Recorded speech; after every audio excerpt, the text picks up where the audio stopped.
আমার ছাদ বাগান থেকে তোলা সেই মিষ্টি আলুগুলো দিয়ে দেশীয় স্টাইলের একটা রেসিপি আপনাদের সঙ্গে শেয়ার করব। এটা খেতে অনেক মজার। রান্না যেহেতু করলাম ভাবলাম আপনাদের সঙ্গেও শেয়ার করি। তো আপনারা কে, কে খেয়েছেন অবশ্যই কমেন্ট বক্সে জানাবেন। আসসালামু আলাইকুম এভরিওয়ান। আমি আমেনা সিদ্দিকী। নতুন আরও একটি ভিডিও দেখার জন্য সবাইকে ওয়েলকাম জানাচ্ছি। তো কী অবস্থা সবার? সবাই কেমন আছেন? আমি তো আলহামদুলিল্লাহ ভালো। বিকেল থেকে ভিডিওটি শুরু করলাম। এই যে বিকেলবেলা সেই কিছুদিন আগে একটা যে ভিডিও ছাড়েছিলাম যে ক্যারেটের ভিতরে মিষ্টি আলু হয়েছে, সেই আলুগুলাই হলো আজকে আলুর একটা রেসিপি আপনাদের সঙ্গে শেয়ার করব। আমাদের দেশে এই রান্নাটা করে, এটা খেতে অনেক বেশি ভালো লাগে। তো এটা যেহেতু করব তাই আপনাদের সঙ্গেও শেয়ার করতেছি। তো আলুগুলোকে প্রথমে হলো বোন ভালো করে ছিলে নিয়েছে, তারপরে এভাবে পাতলা পাতলা করে কেটে নিচ্ছি যাতে করে তাড়াতাড়ি হয়ে যায়। বিকালের নাস্তা করব আমরা এটা দিয়েই। তো সব আলুগুলো একে একে করে এভাবে পাতলা পাতলা করে কেটে নিলাম। এইবার আবার একটু ধুয়ে ভালো করে একটা প্যানে বসিয়ে পানি দিয়ে দিলাম, স্বাদ মতো লবণ দিয়ে দিলাম, একটু হলুদের গুঁড়ো দিয়ে দিচ্ছি, এবার দিয়ে দিচ্ছি রসুন আর হলো পেঁয়াজ দিয়ে ঢাকনা চাপা দিয়ে দেব।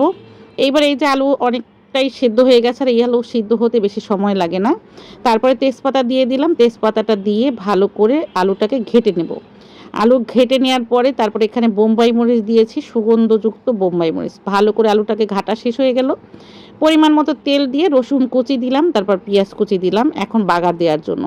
তারপরে এই যে ভালো করে ভেজে নিচ্ছি, ভেজে এখানে বাগারটা দিয়ে দিলাম আলুর ভিতরে।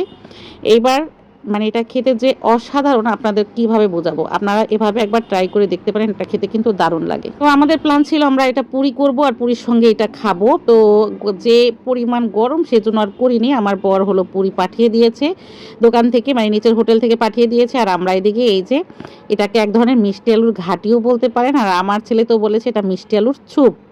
তো এটা খেতে দারুণ ছিল। এই যে পুরীর সঙ্গে হলো সালাদ দিয়েছে। তো এটা হলো আমাদের বিকেলের নাস্তা। এইটা যে এক রকমের বাগারের যে একটা ঘ্রাণ, তারপরে হলো বোম্বাই মরিচের ঘ্রাণ, দুইটার সংমিশ্রণে এত সুন্দর একটা ঘ্রাণ পাওয়া যায়। আর মিষ্টি আলুর পুষ্টিগুণের কথা তো আপনারা সবাই জানেন।